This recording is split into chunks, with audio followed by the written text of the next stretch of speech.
네, 안녕하세요. 오디오 평론가 코난입니다. 오늘 이 시간은 이탈리아의 하이엔드 브랜드 소노스 파벨의 신제품에 대해서 리뷰하는 시간을 갖도록 하겠습니다. 미국과 영국이 거의 패권을 장악하고 있던 하이엔드 스피커 시장에서 이탈리아에서 정말 최고급의 어떤 디자인과 그 다음에 그 당시에 최고의 어떤 기술력을 동원한 스피커 브랜드가 나타났죠. 그 스피커 브랜드가 바로 소노스 파베르라는 브랜드입니다. 이 브랜드를 처음에 이제 창업한 사람은 프랑코 세블린이라는 사람이에요. 이 사람은 굉장히 미국이나 영국 쪽의 스피커 메이커와는 조금 다른 입장에서 다른 견지에서 스피커를 제작하기 시작합니다. 바로 이탈리아의 바이올린, 근데 현악기 장인들의 어떤 악기 제조 방식 이쪽에서 어떤 아이디어를 얻어서 이거를 스피커에 적용을 하죠. 그러니까 스피커가 마치 악기 같은 그런 사운드를 내게끔 제작 공정을 시도를 합니다. 1980년대에 이제 회사가 설립되는데요. 1990년대에 이제 그 절정을 좀 맞이를 하게 됩니다. 그 대표적인 모델이 과르네리, 그 다음에 아마티, 그 다음에 스트라디바리 이런 모델이에요. 일종의 이제 오마주 시리즈인데요. 이 제작 방식이 뭐 인클로저 같은 경우는 쪽매 붙임 방식 이런 식으로 해서 인클로저를 거의 현악기를 만드는 그 공정과 비슷하게 만들기도 하고요. 그 다음에 드라이브 유닛도 당시에 최고급 유닛들을 많이 탑재를 해서 정말 환상적인 현악 사운드를 즐길 수 있는 스피커들이 탄생을 했어요. 그 이후로 뭐 2005년, 2010년, 그 다음에 2017년 뭐 계속 해가지고 몇 년에 한 번씩 새로운 버전을 출시를 하는데요. 그런데 또 하나가 좀 빠졌죠. 스트라디바리 오마주가 이거는 계속 리바이벌이 안 되고 예전에 그 모델만 계속 존재를 했었습니다. 그래서 왜 스트라디바리는 리바이벌이 안 되고 있을까? 상당히 아쉬운 그런 마음 한켠에 있었는데 최근에 드디어 G2라는 모델을 출시를 했습니다. 스트라디바리 G2에 대해서 이제 본격적으로 이야기하는 시간을 갖도록 할게요. 왜 스트라디바리는 다른 과르네리나 아마티와 달리 계속 리바이벌된 후속 기종이 안 나오고 있었을까? 그렇게 좀 의구심이 있었는데 올해가 소노스 파베르의 설립 40주년입니다. 설립 40주년이고 그리고 또 하나는 스트라디바리 최초 모델이 발매된 지 20년이 지난 해예요. 그래서 제가 볼 때는 소노스 파베르가 어느 정도 이제 R&D 개발 측면에서 상당히 공을 들이기도 했고 그리고 뭔가 그 스트라디바리가 이 오마주 시리즈의 어떤 대표성을 갖고 있기 때문에 소노스 파베르의 40주년 그리고 오리지널 모델의 20주년 이 시기만을 기다려서 발표를 한 게 아닐까. 제가 개인적으로는 그렇게 생각을 합니다. 일단은 이 모델에 대해서 전체적인 부분들 하나하나 살펴가 보도록 하죠. 우선은 이 디자인은 정말 전무후무한 소노스 파베르의 스피커 디자인이고 전 세계 스피커 중에서도 이 스피커 같은 이렇게 독창적인 이런 디자인은 보기 힘들죠. 요즘에는 사실 전면 웨프를 좁게 설계하고 작은 우퍼 유닛들을 많이 다발로 장착하는 이런 스피커 디자인이 일반적인데 얘는 오히려 전면 배플이 상당히 넓습니다. 그리고 반대로 옆에서 봤을 때 이 깊이는 좀 좁아요. 오리지널 모델도 이와 유사한 형태입니다. 그러니까 전반적으로 멀리서 보면은 오리지널 스트라디바리 오마주와 전체적인 디자인 컨셉은 그대로 계승을 하고 있어요. 근데 세부적으로 들어가면은 완전히 다른 스피커입니다. 일단은 인클로저를 보면은 인클로저를 위에서 봤을 때 오리지널 스트라디바리 오마주는 이렇게 타원형을 취하고 있었어요. 근데 신형으로 이번에 오면서는 오각형 구조를 취하고 있습니다. 이게 이제 음향적으로 훨씬 더 좋은 결과를 이뤄낼 수 있다. 이런 이제 제작자의 말이 있었고요. 그 다음으로 이제 전체적인 그 스펙 이런 것들을 좀 알아보면은 트위터 1.1인치입니다. 그 다음에 미드레인지, 그 바로 밑에 장착돼 있죠. 미드레인지는 5.9인치짜리 미드레인지를 사용하고 있고요. 그 밑으로는 우퍼가 두 발 있습니다. 우퍼 두 발, 10.25인치 두 발을 사용했고요. 이게 3.5A 설계입니다. 그리고 포트 같은 경우는 이제 하단에 마련되어 있어서 좀 스피커를 셋업하는 데 있어서 좀 더 자유로운 편입니다. 그리고 전반적으로 이 스피커가 재생하는 대역을 살펴보면은 저역은 25Hz 초저역까지 재생을 하고요. 고역은 35kHz 초고역까지 모두 재생하는 광대역의 플레인지급 저역 제한이 없는 스피커라고 볼 수 있습니다. 그리고 크로스오버는 160Hz, 220Hz, 그 다음에 2.2kHz 이게 세 군데서 끊고 있는 모습을 보이고 있고요. 공칭 임피던스는 4옴, 감도는 92dB로 상당히 감도는 조금 높은 편이라고 볼 수가 있겠습니다. 그러면 한 발짝 더 들어가서 각 유닛에 대한 설명, 그 다음에 인클로저 설계가 어떻게 돼 있을까, 그런 부분 좀 살펴보도록 하죠.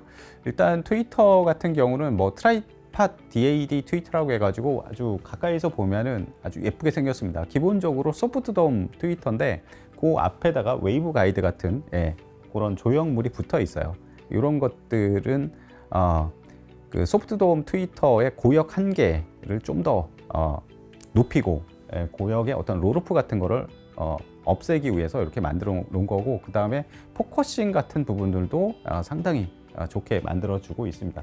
그리고 미드레인지 같은 경우는 상당히 좀 독특하게 생겼어요. 앞에 이제 그 페이지 플러그의 일종인데 이게 댐퍼링을 이렇게 추가를 해서 미드레인지의 특성을 훨씬 더 향상시키고 있는 그런 모습입니다. 우퍼 쪽으로 가면은 우퍼는 10.25인치 대형 우퍼 두 발을 채용하고 있는데요.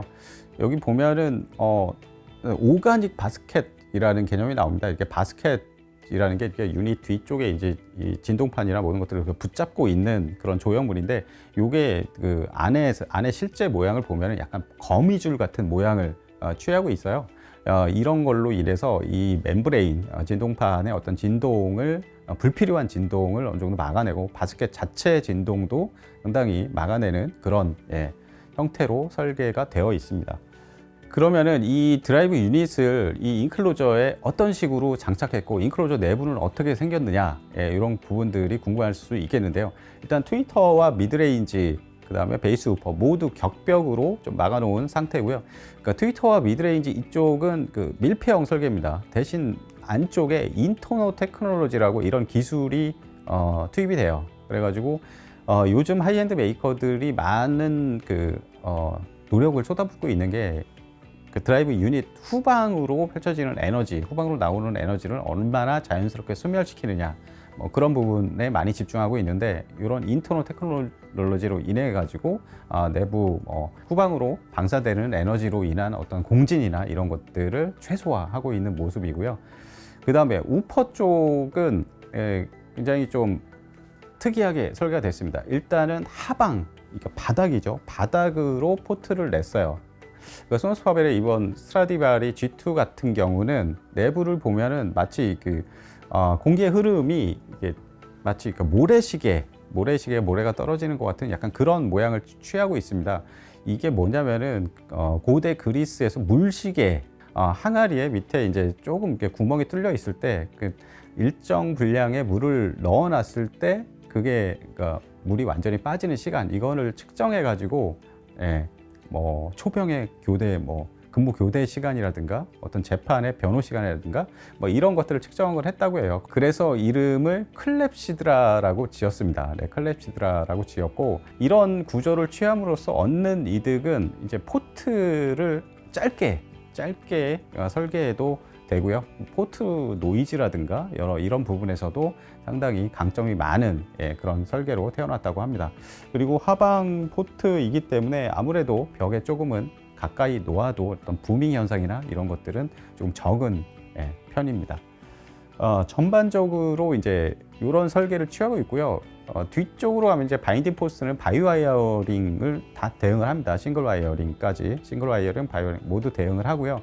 그다음에 특별한 기능이 있습니다. 이게 바인딩 포스트 위쪽에 보면은 총 4개의 어떤 그 구멍이 뚫려 있어요. 여기는 뭐냐면은 별도의 그 저역 제어를 위한 이런 장치인데요. 그래서 그러니까 3단계에 걸쳐서 저역의 어떤 양을 조절을 할 수가 있습니다.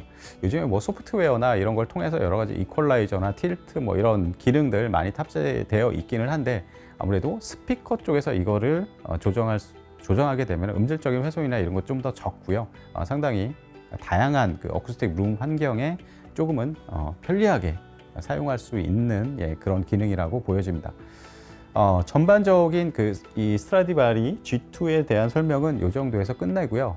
실제 음악을 들어보면서 음질적으로 스트라디바리의 오마주가 아닌 이제 G2 버전이 어느 정도 달라졌고 어떤 음향적인 특성을 가지고 있는지 알아보는 시간을 갖도록 하겠습니다. 앰프는 댄 다고스티노를 오랜만에 같이 테스트하게 됐습니다. 프리앰프는 모멘텀 HD 최신형 모델이고요. 그 다음에 파워앰프는 모멘텀 M400의 MVX 버전입니다. 이것도 최신형 파워앰프입니다. 이게 모노블럭 구성이라 좌우 스피커를 별도로 구동하게 돼 있고요.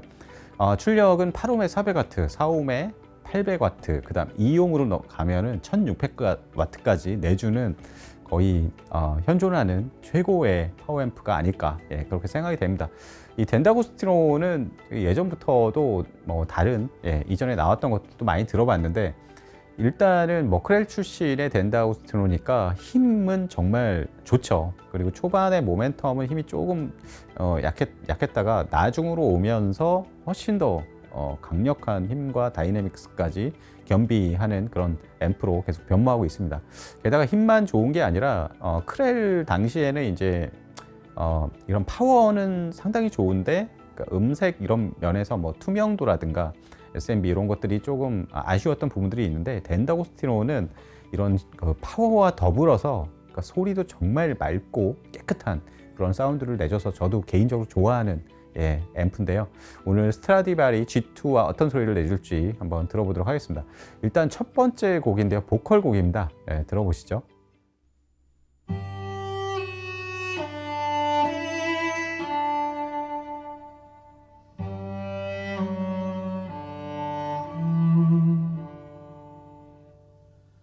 Fine rain was falling on the gravel and glades.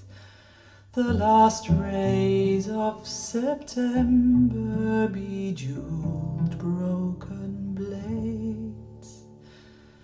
But there's someone that I long for. Oh, where have you been?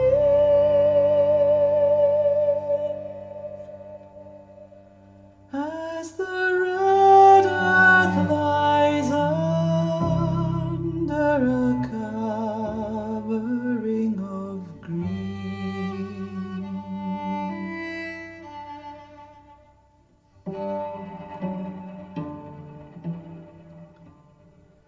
Do you trip on the city's golden gutters and curbs as the seasons grow wild and the ground undisturbed, till you find what you are now is less than you've been?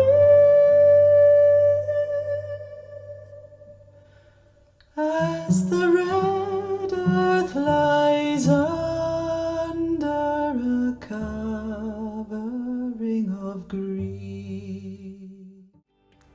네, 처음 들어보신 곡은 아나소피 본 오터와 엘비스 코스텔로가 함께한 곡입니다. 이 곡은 저도 오디오 테스트하면서 정말 많이 들었던 곡인데 기본적으로 보컬의 이제 메조 소프라노의 보컬과 남성 보컬 이런 것들이 얼마나 음색이 서로 잘 구분되는가, 그리고 무엇보다 보컬은 중역대에 모두 걸쳐 있습니다. 중역대의 어떤 심도, 중역대의 어떤 디테일, 해상도 이런 것들이 가장 중요시 되죠. 중역대에 있어서 스트라디바리의 이런 표현 능력은 아무래도 예전에 오마주 시리즈를 들어보신 분들이라면은 그 소리가 어떤 건지 좀 연상이 되실 거예요. 물론 지금 현대화된 이런 새로운 설계와 새로운 유닛을 탑재한 소노스 파베레는 그 당시와 조금은 다르지만 여전히 중역대와 고역대에 걸치는 어떤 그런 토널 밸런스, 그 다음에 표면 어떤 보컬의 텍스처, 표면 텍스처들 이런 것들이 상당히 진하고 유연하고 그 다음에 온도감이 꽤 있는 그런 포근한 소리를 들려주네요. 그러면은 두 번째 곡으로는 아무래도 현악 곡을 준비를 했습니다. 소노스 파베레가 예전부터 현악 재생에서는 훨씬 더 비싼 스피커에 대비해서도 적수가 없을 만큼 현악 재사용에 특화된 이런 스피커를 만들어냈었는데요. 이번 스트라디바리 G2에서는 과연 어떤 현악 사운드를 들려줄지 기대되는데 한번 들어보시기 바랍니다.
네, 올라프 아르날주와 앨리스 사라우트가 함께한 앨범 중에서 쇼팽의 녹턴 중에서 한 곡 들어보셨습니다.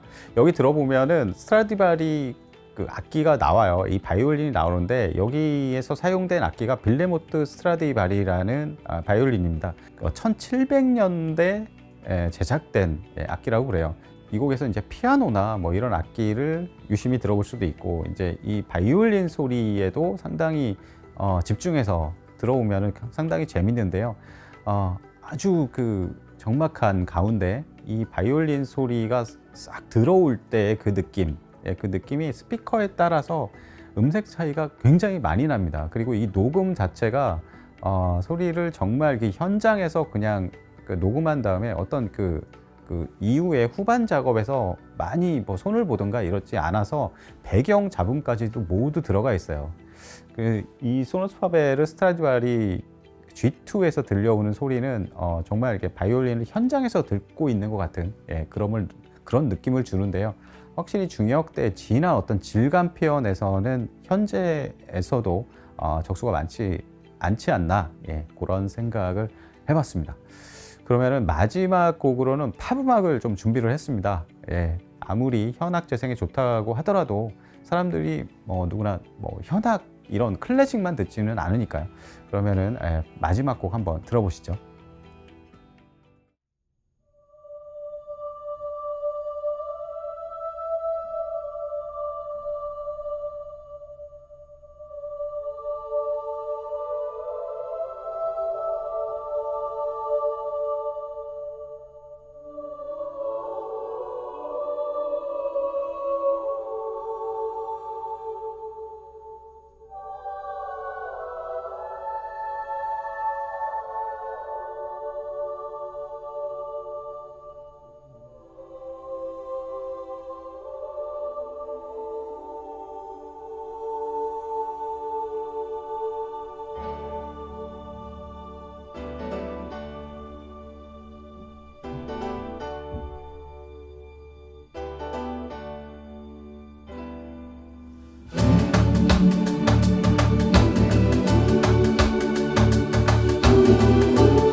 네, 마지막으로 들으신 곡은 마이클 잭슨의 Will Be There, 데인저러스 앨범 중에서 들어보셨습니다.